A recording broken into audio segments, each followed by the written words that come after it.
Nathan Cole had a bad habit of talking to himself.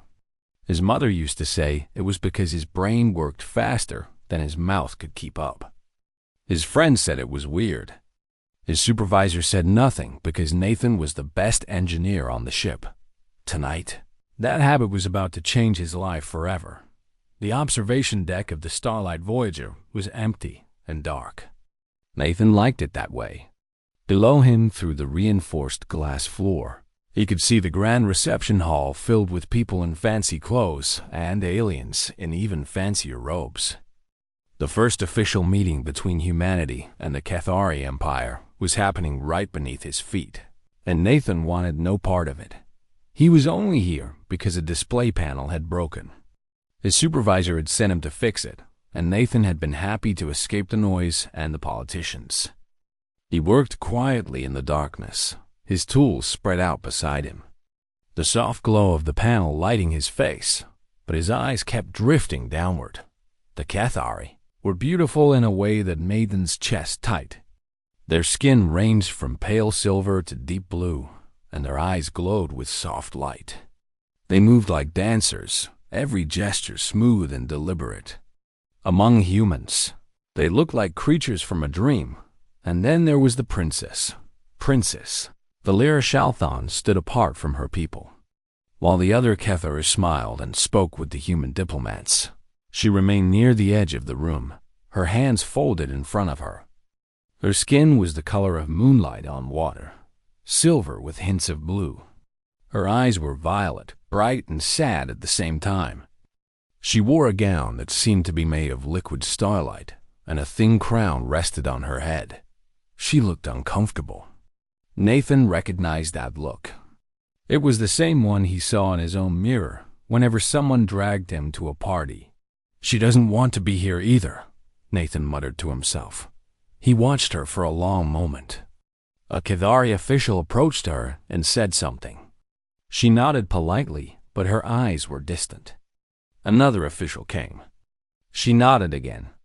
Her smile never reached her eyes. Nathan felt something twist in his heart. She was surrounded by hundreds of people, human and alien alike, and she looked completely alone. "God, she's beautiful," he whispered. The words came out before he could stop them. "I wish I could marry her." He meant nothing by it. It was just a thought, spoken aloud like thousands of other random thoughts he had muttered throughout his life. He expected nothing to happen. He expected to finish his repair work, go back to his quarters, and forget he had ever said anything so stupid. But the princess looked up. Her violet eyes found his through the glass floor. Nathan's blood turned to ice. There was no way she could have heard him. He was 30 feet above her, behind thick glass, in a dark room. The reception hall was full of noise and music. It was impossible, but she had heard him. He could see it in her face. Princess Valera tilted her head slightly. A small smile touched her lips. And then, in perfect English, she spoke. "Then I accept." Nathan stopped breathing. The princess raised her hand and made a small gesture. 2 Cathari guards immediately turned and looked up at the observation deck. They moved toward the nearest stairway with quick, purposeful steps. Nathan's repair tool fell from his numb fingers. It clattered against the glass floor, and the sound seemed impossibly loud in the sudden silence of his panic. "No," he said. No. That's not. I didn't mean." But the guards were already climbing the stairs. Nathan thought about running. He thought about hiding. He thought about throwing himself out of the nearest airlock because that seemed less terrifying than what was about to happen. The door to the observation deck slid open. 2 Cathari guards stepped inside. They were tall, taller than any human, and their silver armor gleamed in the dim light. "You will come with us," one of them said. It was not a request. Nathan's legs felt like water. "There's been a mistake," he said. I didn't. The princess has accepted your proposal," the guard said. "You will come." They took him by the arms, gently but firmly, and led him down the stairs. Nathan's mind raced through every possible explanation, every excuse, every way out of this nightmare. He found nothing. The reception hall fell silent as the guards brought Nathan before the two delegations. Every eye, human and alien, turned to stare at him. He saw Captain Laura Bennett, the commander of the Starlight Voyager, looking at him with shock and confusion. He saw Ambassador Gregory Shaw, Earth's lead diplomat, going pale. And he saw Princess Valera standing before him with that same small smile on her face. "I have accepted a proposal of marriage," she announced. Her voice carried through the silent hall. "This human has spoken the words of binding, and I have answered." The Cathari delegation erupted into whispers. The humans just stared. Ambassador Shaw stepped forward. "Your Highness, I'm sure there's been some misunderstanding. This man is just an engineer. He couldn't have, I heard his words clearly," Valera said. "He said he wished to marry me. Among my people, such words, when heard and accepted, form a sacred bond. It cannot be broken." Nathan finally found his voice. "I was just talking to myself." It was a figure of speech. Humans say things like that all the time without meaning. Silence. Ambassador Shaw hissed at him, but Valera's smile only grew. "Are you saying you do not wish to marry me?" Nathan looked at her. He looked at the angry faces of her people, the terrified faces of his people, the guards with their hands on their weapons. He thought about war. He thought about peace. He thought about how his stupid habit of talking to himself had just created the biggest diplomatic incident in human history. He said he had no idea how to finish that sentence. Valera stepped closer to him. Up close, she was even more beautiful. Her violet eyes seemed to glow from within, and her skin had a soft shimmer like moonlight. "I did not have to accept," she said quietly, so only he could hear. "Remember that." Nathan stared at her. There was something in her eyes, something beneath the surface. A secret. A reason. Before he could speak, a tall Cathari male pushed through the crowd. His face was twisted with anger, and his eyes burned with cold fire. "This is an outrage," he shouted. "My sister cannot marry a human. I will not allow it." Nathan watched the man approach and felt his heart sink even further. The night was just getting started, and it was already the worst night of his life. The conference room was cold and quiet. Nathan sat at one end of a long table, feeling very small. On one side sat the human delegation. On the other sat the Cathari. Everyone was looking at him like he had just started a war. Maybe he had. Prince Roth Shalfan, Valera's older brother, had been shouting for the past 10 minutes. His silver skin had turned almost gray with anger, and his golden eyes blazed with fury. "This human has insulted our family," Zorath declared. "He has made a mockery of our sacred traditions. He must be punished." Ambassador Shaw raised his hands. "Your Highness, please. Let us discuss this calmly. I'm sure we can find a solution that satisfies everyone. The only solution is to void this false engagement and execute this creature for his disrespect." Zora said. Nathan felt sick. Captain Bennett stood up. "Now wait just a moment. Nathan Cole is a member of my crew. Whatever he said, he didn't mean any harm. Humans talk to themselves all the time. It's just something we do." "Then your species is even more foolish than I thought," Zora said. "Among the Cathari, words have power. Words have meaning. We do not speak unless we intend to act." Valera, who had been silent until now, finally spoke. "Brother, enough. The bond has been formed. According to our law, it cannot be broken unless both parties agree to end it." Zorath turned to her. "Then you will end it. You will reject this human and accept the marriage the Father has arranged for you." Something flickered in Valera's eyes. Fear? Anger? Nathan couldn't tell. But she lifted her chin and spoke clearly. "I will not. I have accepted his proposal, and I will honor that acceptance." The room erupted into chaos. Cathari officials argued with each other. Human diplomats tried to calm everyone down. Nathan sat frozen in his chair, trying to understand what was happening. Captain Bennett grabbed his arm and pulled him toward a corner of the room. "What the hell did you do?" she asked quietly. "I don't know," Nathan said. "I was just fixing a panel. I saw her through the glass and said something stupid. I didn't think anyone could hear me." "The Cathari have extremely sensitive hearing," Bennett said. "Especially their royalty. It's one of the first things we learned about them." Nathan wanted to hit himself. "Nobody told me that. It was in the briefing packet. I'm an engineer. I don't read briefing packets." Bennett closed her eyes and took a deep breath. "Okay, here's the situation. The Cathari control the major hyperspace routes in this sector. If we insult their princes by backing out of this engagement, we could lose the alliance. Worse, we could start a war." Nathan felt the blood drain from his face. "A war? Because I talked to myself? Because you accidentally proposed to an alien princess, and she said yes?" Bennett looked at him with something like pity. "I need you to understand how serious this is. The future of human-Cathari relations might depend on what happens next." Before Nathan could respond, a Cathari official approached them. "The princess requests a private audience with the human," he said. "She wishes to speak with him alone." Bennett hesitated, then nodded. "Go, and for God's sake, don't say anything stupid." Nathan followed the official through a series of corridors until they reached a small private chamber. Valera stood by a window, looking out at the stars. When Nathan entered, she turned to face him. The door closed behind him, and they were alone. "Please sit," Valera said. Her voice was softer now, less formal. Nathan sat in a chair near the window.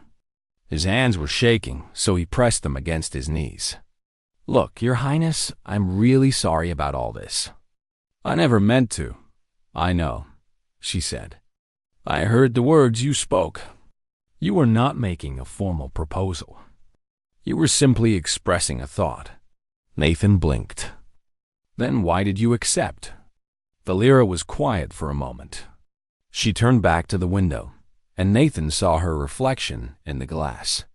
She looked tired. She looked sad. "Do you know what awaits me if this engagement fails?" she asked. Nathan shook his head. "My father has promised me to Lord Kragan of the Vorn Empire. He is a warlord who has conquered 12 star systems. He has buried 4 wives already." Valera's voice was flat, emotionless. "I am to be his 5th. Nathan's stomach turned. That's horrible." "It is politics," Valera said. "My father needs Kragan's military support. I am the price of that support." She turned to face Nathan. "When I heard your words, I saw a chance to escape. A chance to choose my own fate, even if only for a little while." Nathan stared at her. He had been so focused on his own panic that he hadn't considered what this situation meant for her. She wasn't trying to trap him. She was trying to save herself. "I'm sorry," he said. "I didn't know. How could you?" Valera sat down across from him. Up close, he could see the lines of stress around her eyes, the tension in her shoulders. She was not the cold, distant princess he had seen at the reception. She was a young woman who was afraid. "I will not force you to marry me," she said. "If you truly wish to end this engagement, I will release you from the bond. My people will be angry, but they will not start a war over a broken engagement. I will face my fate with Lord Kragan." Nathan thought about his life back on the ship. His simple job, his simple routine, his simple dreams of fixing engines until he retired. Then he thought about Valera being sent to a monster who had already killed 4 wives. "What if I don't want to end it?" he asked. Valera's eyes widened. "You cannot be serious." "I'm not saying I'm ready to get married tomorrow," Nathan said quickly. But maybe we can figure this out together. Buy some time. Find another solution. Valera studied his face for a long moment. Why would you do this for me? You do not know me. You owe me nothing. Nathan shrugged. I got you into this mess. The least I can do is try to help you out of it. He paused. And honestly, being married to you doesn't sound like the worst thing in the world. You seem nice. And you're definitely the most beautiful person I've ever accidentally proposed to. A small smile touched Valera's lips. It was the first real smile he had seen from her. You are strange, she said. Your people are strange. You speak without thinking, act without planning, feel without restraint. It is terrifying and fascinating. We call it being human, Nathan said. Valera laughed softly. The sound was like wind chimes in a summer breeze. Very well, Nathan Cole, she said. Let us face this together.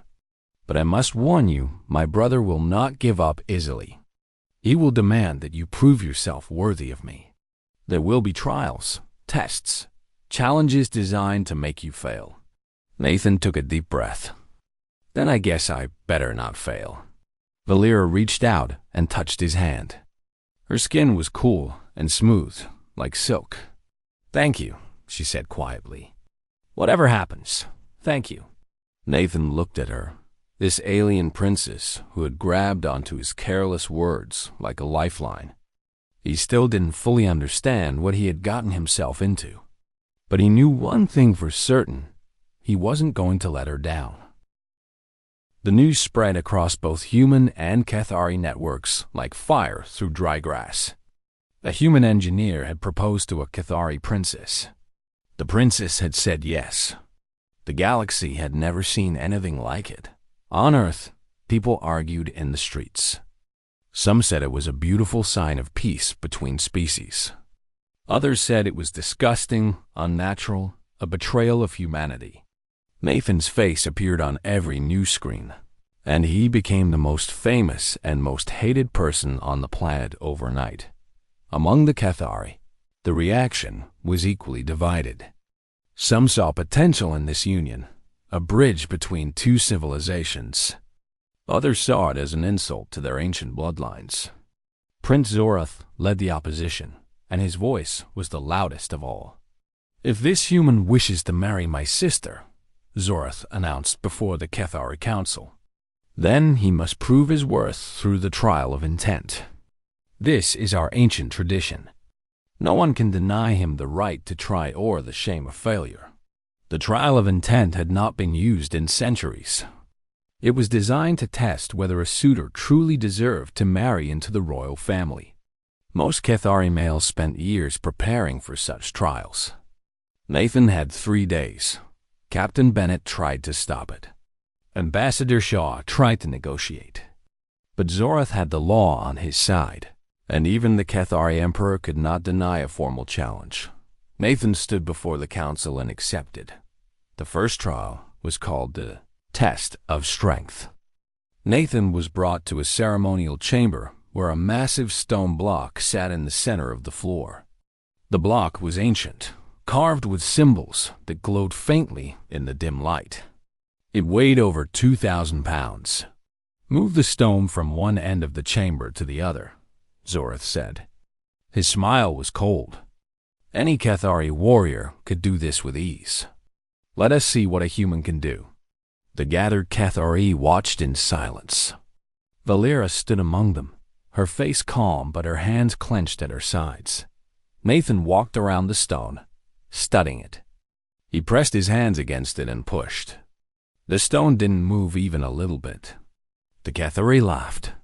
As I expected, Zorath said. Humans are weak creatures, barely evolved from the animals of their homeworld. Nathan ignored him. He kept walking around the stone, around the chamber, looking at everything. His engineer's mind was working, calculating. Playing dot in the corner of the room, he saw ceremonial poles made of strong metal. Nearby, there was a stack of decorative rugs. Along the wall, There were wheeled platforms used to move sacred objects during festivals. Nathan started to work. He took 3 of the metal poles and arranged them under one edge of the stone, creating levers. He used the rugs as padding to protect the floor. Then he borrowed a wheeled platform and positioned it nearby. The Cathari watched in confusion. This was not how the trial was supposed to go. Nathan used the levers to lift one edge of the stone, just a few inches. He quickly slid the wheeled platform underneath. Then he moved to the other side and repeated the process. Within 20 minutes, the massive stone was resting on the wheeled platform. Nathan pushed it across the chamber with one hand. The silence was absolute. Zorath's face turned dark with anger. This is cheating. He did not lift the stone with his own strength. The trial said to move the stone, Nathan replied calmly. It didn't say how. The council elders spoke quietly among themselves. Finally, the eldest one nodded. The human has completed the first trial. His method was unorthodox, but it was not forbidden. Nathan let out a breath he didn't know he had been holding. 1 down, 2 to go. The second trial was called the Test of Endurance. Nathan was taken to a shuttle and flown to a wilderness moon called Vethkar. The moon was covered in ice and rock, with temperatures that dropped far below freezing at night. Survive until dawn, Zorath said, as Nathan was left on the surface with nothing but the clothes he was wearing. Any Cathari child could do this. Let us see if a human can. The shuttle flew away, and Nathan was alone. The first hour was not bad. The sun was still up, and the temperature was cold but bearable. Nathan walked, keeping his blood moving, looking for shelter. He found a small cave in a rocky hillside. It wasn't much, but it would block the wind. He gathered dry moss and dead plants from the cave floor, then found some rocks with sharp edges.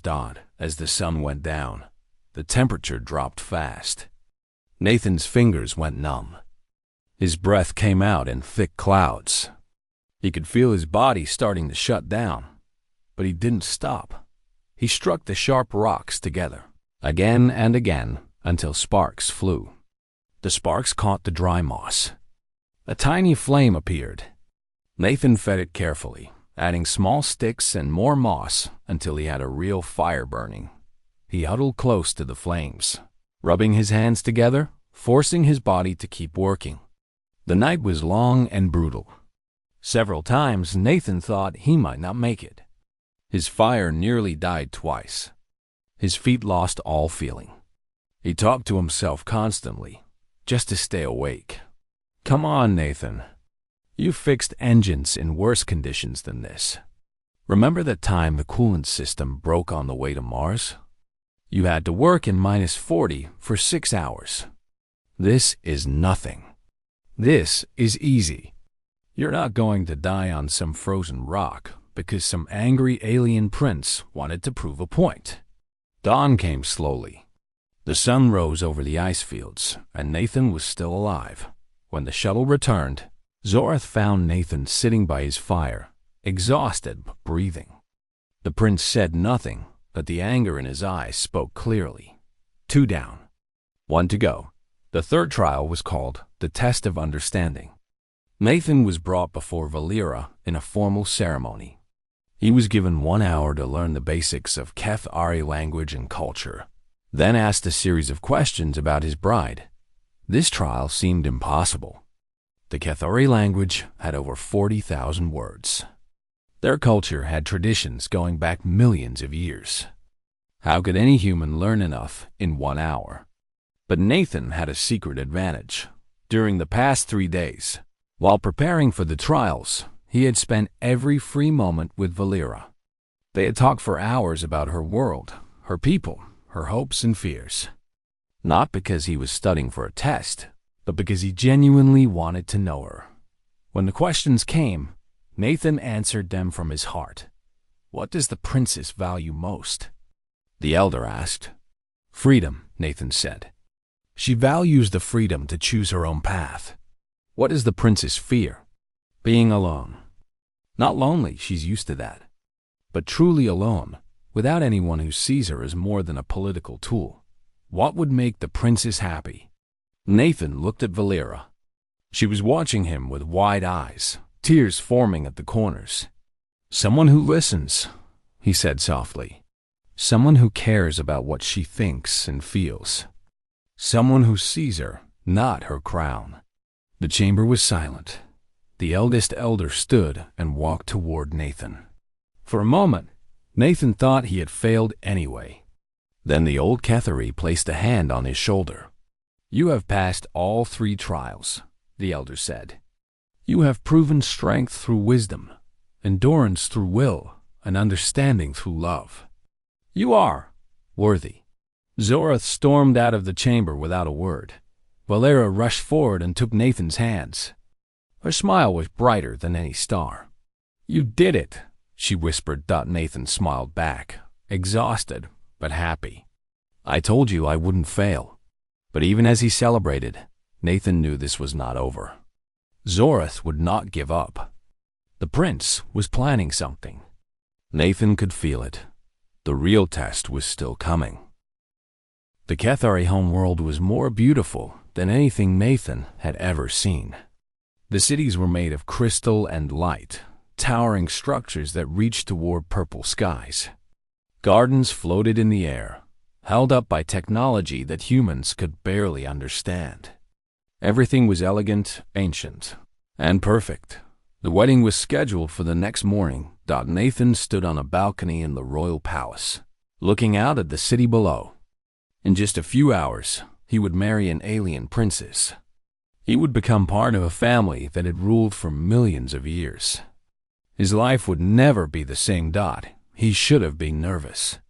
He was nervous. But beneath the fear, there was something else. Something warm. He had spent weeks with Valera now. He had seen her laugh at his terrible jokes. He had watched her argue passionately about politics and poetry. He had held her hand as she told him about her childhood, about her mother who died when she was young, about the loneliness of growing up in a palace full of servants who saw only her crown. He was falling in love with her. Maybe he had already fallen. You think too loudly, Valera said, stepping onto the balcony beside him. I could hear you from the hallway. Nathan smiled. Sorry, still not used to the whole super hearing thing. Valera stood next to him, close enough that their shoulders almost touched. Are you having second thoughts? No, Nathan said honestly. I'm just amazed, I guess. A month ago, I was fixing panels and complaining about my supervisor. Now I'm about to marry a princess. Do you regret it? Nathan to look at her. In the soft light of the setting sun, her silver skin glowed like moonlight. Her violet eyes held his gaze without flinching. Not even a little bit, he said. Valera smiled. It was the real smile, the one she only showed when they were alone. I am glad. They stood together in comfortable silence, watching the sun sink below the horizon. Nathan thought about how strange life could be. One careless sentence had led him here, to this moment, to this woman. It was the most unlikely story in the galaxy. And tomorrow, it would have a happy ending. But the night had other plans. The doors to the balcony burst open. Prince Zorath strode through, followed by a group of Kethari nobles and, to Nathan's surprise, Ambassador Shaw. What is this? Valera demanded. Zorath's face was twisted with triumph. I have found evidence that this engagement is a fraud. Nathan's blood went cold. What are you talking about? I have recordings from the observation deck, Zorath said. Clear audio of your exact words before my sister accepted your proposal. He activated a small device, and Nathan's voice filled the air. God, she's beautiful. I wish I could marry her. The recording stopped. Zorath looked at the assembled nobles with satisfaction. You see? He did not say, I wish to marry her. He said, I wish I could marry her.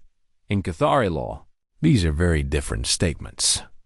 One is a declaration of intent. The other is merely an expression of desire without commitment. The nobles murmured among themselves. Even Nathan had to admit, Zorath had a point. Furthermore, Zorath continued, the human has admitted multiple times that he did not intend to propose. His words were spoken without thought, without meaning. By our own laws, a binding proposal requires clear intent. This human had no such intent. Ambassador Shaw stepped forward. His face was carefully neutral. Prince Zorath has brought this matter to my attention. As Earth's representative, I must acknowledge that Nathan Cole did not understand Keth-Ari traditions when he spoke those words. The engagement could be considered void under both human and Keth-Ari law. Nathan stared at the ambassador in disbelief. You're siding with him? I'm presenting facts, Shaw said. This is your chance, Mr. Cole. You can walk away from all of this. Return to your normal life. No one will blame you. Nathan looked at Valera. Her face had gone pale, and her hands were trembling at her sides. If the engagement was voided, she would be sent to Lord Kragan, the warlord. The man who had buried 4 wives. Nathan had been given a way out. All he had to do was take it. He stepped forward, facing the assembled nobles. When I spoke those words, Nathan said, I didn't know Valera. I didn't know your culture or your laws. I was just a man, looking at a beautiful woman and saying something stupid because that's what humans do. Zorath smiled. Then you admit, I wasn't finished. The prince fell silent, shocked by the interruption. Nathan continued. I didn't know her then, but I know her now. I know that she hates formal dinners, but loves watching the stars from her balcony. I know that she writes poetry in secret because she thinks a princess shouldn't have time for such things. I know that she cries when she reads sad stories and laughs when her guards trip over their own feet. His voice grew stronger. I know that she's been treated like property her whole life, traded between empires like cargo, promised to a monster so her father could have more soldiers. And I know that she deserves better than that. She deserves to be loved, not owned. The chamber was completely silent. Nathan turned to Valera. Her eyes were full of tears. I meant those words when I said them to a stranger, Nathan said softly. I mean them even more now that I know you. I don't just wish I could marry you. I want to marry you. Not because of politics or alliances or tradition. Because I love you. Valera's breath caught. Nathan, I know I'm just a human. I know I'm not strong enough or smart enough or important enough for someone like you. But I'm not going to let anyone take you away. Not Zorath. Not Kragan. Not anyone. He took her hand. If you'll still have me. Valera pulled him into an embrace. Her arms wrapped around him tight, and she buried her face in his shoulder. Nathan could feel her tears soaking through his shirt. You foolish, wonderful human, she whispered. Of course I'll have you. Zorath's face turned dark with rage. This changes nothing. The law is clear. The law is mine to interpret. Everyone turned. The Keth-Ari Emperor stood in the doorway, his robes flowing around him like liquid gold. He was old, ancient by human standards, but his eyes were sharp and clear. Father, Zorath said, surely you cannot allow. I can and I will. The Emperor walked slowly into the room. Intent is proven by action, not by the moment of speaking. This human has faced trials designed to break him. He has survived challenges that would have defeated many Keth-Ari. And now, when offered freedom, he has chosen to stay. The Emperor looked at Nathan with something that might have been respect. That is intent, my son. That is commitment. That is love. Zorath's jaw tightened.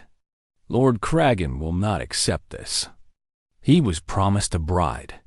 Then Lord Kragan will have to find another bride. The Emperor's voice was firm. My daughter has made her choice, and I will support that choice. He turned to the assembled nobles. The wedding will proceed as planned. Any who object may leave my presence now." No one moved. Zora stared at Nathan with pure hatred. Then he turned and walked out of the chamber, his footsteps echoing in the silence. The Emperor approached Nathan and Valera. "You have earned my respect, human. But be warned, my son is not finished. And Lord Kragan is not a man who accepts defeat easily. Your troubles are not over." Nathan nodded. "I understand." The Emperor studied him for a long moment. Then, surprisingly, he smiled. "Good luck, son," he said. "You're going to need it." He walked away, leaving Nathan and Valera alone on the balcony once more. Valera looked up at Nathan. "You meant everything you said?" "Every word." She reached up and touched his face. Her fingers were cool against his skin. "Then let's get married," she said. Nathan smiled. "I thought you'd never ask." The wedding day arrived with golden light and clear skies. The ceremony was held in the Grand Temple of Stars, an ancient building that had witnessed the Cathari weddings for millions of years. Crystal pillars rose toward the heavens. Flowers from 100 different worlds filled the air with sweet perfume. Music played softly, haunting melodies that seemed to come from the walls themselves. Thousands had come to watch. Cathari nobles filled the temple seats. Human diplomats and dignitaries sat in a special section near the front. Cameras broadcast the ceremony across the galaxy, reaching billions of viewers on countless planets. Nathan stood at the altar, wearing traditional Cathari wedding robes. The silver fabric felt strange against his skin, but Valera had told him he looked handsome. And that was enough. Ambassador Shaw stood nearby, representing Earth. Captain Bennett was there too, her face a mix of pride and worry. Nathan's parents watched from the front row, still unable to believe their son was marrying an alien princess. The music changed, and everyone turned to look. Valera entered the temple. She wore a gown of pure white light, woven from materials Nathan couldn't even begin to understand. Her silver hair was arranged in an elaborate style, decorated with tiny gems that sparkled like stars. Her violet eyes were fixed on Nathan, and her smile was brighter than anything he had ever seen. She was the most beautiful sight in the universe. Nathan's heart pounded as she walked toward him. Every step brought her closer. Every moment felt like a dream. When she finally reached the altar and took his hands, Nathan forgot how to breathe. "You came," he whispered. "Of course I came," she whispered back. "I couldn't let you marry yourself." Nathan laughed, and the tension in his chest eased. This was Valera. This was the woman he loved. Everything was going to be okay. The ceremony began. The high priest spoke ancient words in the Cathari language, and Nathan repeated them as best he could. Valera spoke her vows in English, a gesture that touched Nathan deeply. They exchanged rings made of starlight and promises that would last forever. The priest raised his hands. "By the power vested in me by the Empire of the Stars, I now declare you." The temple doors exploded inward. Cathari guards went flying. Screams erupted from the crowd. Through the smoke and debris, a massive figure strode into the temple. He was Vorn, not Cathari, a species known for their size and their love of violence. His skin was dark red, covered in scars from countless battles. His eyes burned with cold fury. Lord Kragan had arrived. "This wedding is over," Kragan said.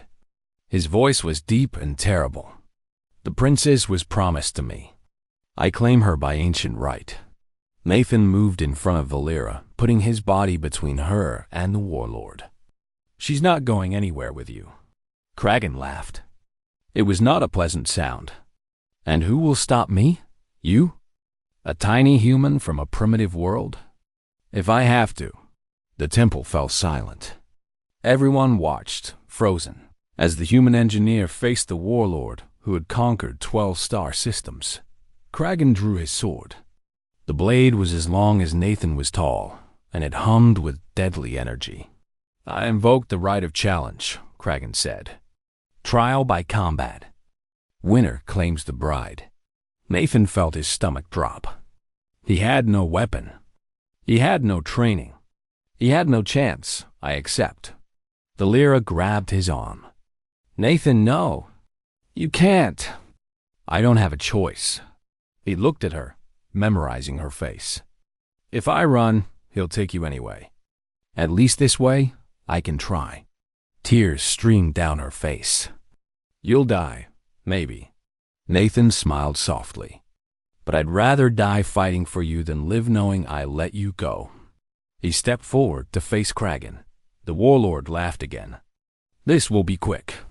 He was right. It was quick, but not in the way anyone expected. Kragan swung his massive sword in a deadly arc. Nathan ducked under it, moving faster than anyone thought possible. The blade whistled over his head, missing by inches. Kragan swung again. Nathan dodged, rolled, and came up behind the warlord. Before Kragan could turn, Nathan grabbed a ceremonial staff from a nearby display and swung it at the back of Kragan's knee. The warlord stumbled. Nathan didn't stop. He couldn't match Kragan's strengths, so he didn't try. Instead, he used every trick humans had learned through thousands of years of fighting enemies bigger and stronger than themselves. He attacked from angles Kragan didn't expect. He used the environment, pillars, furniture, even other people, to block the warlord's swings. He threw sand from a flower pot into Kragan's eyes. The crowd watched in disbelief. This human was not winning. Exactly. But he wasn't losing either. Kragan grew frustrated. His swings became wild, uncontrolled. He was used to enemies who stood and fought. He didn't know what to do with someone who refused to play by the rules. Nathan saw his moment. Kragan swung wide, overextending himself.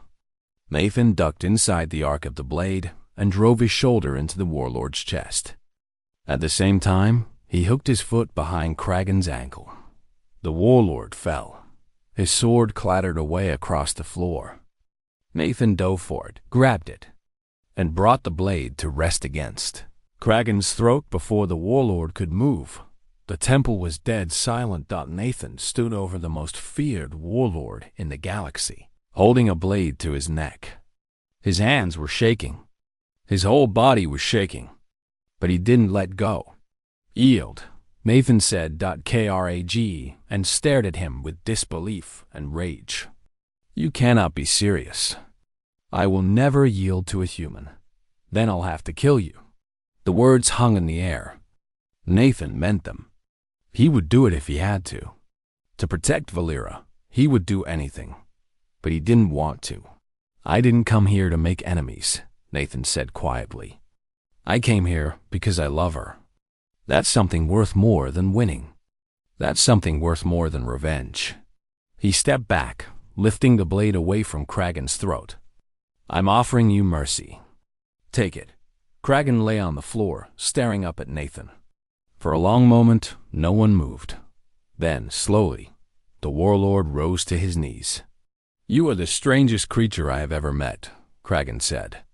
"You should have killed me. Any Vorn would have killed me. Any Cathari would have killed me." "I'm not Vorn or Cathari," Nathan said. "I'm human. We do things differently." Kragan studied him for a long moment. Then, to everyone's shock, he bowed his head. "I yield," the warlord said. "You have defeated me, and you have shown me mercy. My claim on the princess is forfeit." He rose to his feet and looked at Nathan with something that might have been respect. "You are a worthy opponent, human. Perhaps your species is not as weak as I believed." He turned and walked out of the temple, his soldiers following behind him. The silence stretched for several seconds. Then the temple erupted into cheers. Nathan felt hands grab him, pull him into embraces, slap him on the back. Captain Bennett was crying. Ambassador Shaw was laughing. Even the Cathari Emperor was smiling. But Nathan only had eyes for Valera. She ran to him and threw her arms around his neck. Her lips found his in a kiss that seemed to last forever. "You insane, beautiful fool," she whispered against his mouth. "Is that a compliment?" "It's the truth." The high priest cleared his throat. "If the couple is ready, I believe we have a ceremony to complete." They returned to the altar, hand in hand. The priest spoke the final words. The crowd cheered. And Nathan Cole, a simple engineer from Earth, became the husband of Princess Valera Shalthon. Later that night, they stood together on a balcony overlooking the glittering city. The celebration continued below, but they had escaped to find a moment alone. "Do you regret it?" Valera asked. "Everything you went through to be here?" Nathan pulled her close. "I already told you. I don't regret anything. Even nearly dying? Even that." Valera smiled and rested her head against his chest. "Do you regret your words? The ones that started all of this?" Nathan thought about the observation deck, the glass floor, the careless sentence that had changed his life forever. He thought about the trials, the challenges, the moment he had faced a warlord with nothing but courage and stubbornness. He thought about Valera and how much he loved her. "It was the best accident of my life," he said. She laughed and kissed him again, thought above them. The stars burned bright, witnesses to the union that had changed two civilizations forever. Humanity had taken its first step into a larger universe, and they had done it the only way humans knew how. With love, with courage, and with a few careless words that turned out to mean everything.